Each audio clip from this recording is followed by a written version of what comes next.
วัสดีครับมาพบกับ 30 แรงม้า 4 สูบเครื่องระบบ Direct Injection แต่เป็นCommon Rail นะครับตัวนี้กึ่งCommon Rail 1 ไร่ใช้น้ำมันเพียงแค่ 0.5 ลิตรเท่านั้นเองในการทำงาน แล้วก็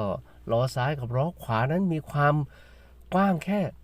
80 เซนติเมตรสามารถเข้าร่องอ้อยติดเครื่องฉางใบได้อย่างสบาย ตัวไฟตาโปรเจคเตอร์โครงหลังคาเหล็กนิรภัยล้อหน้าล้อหลังสามารถที่จะ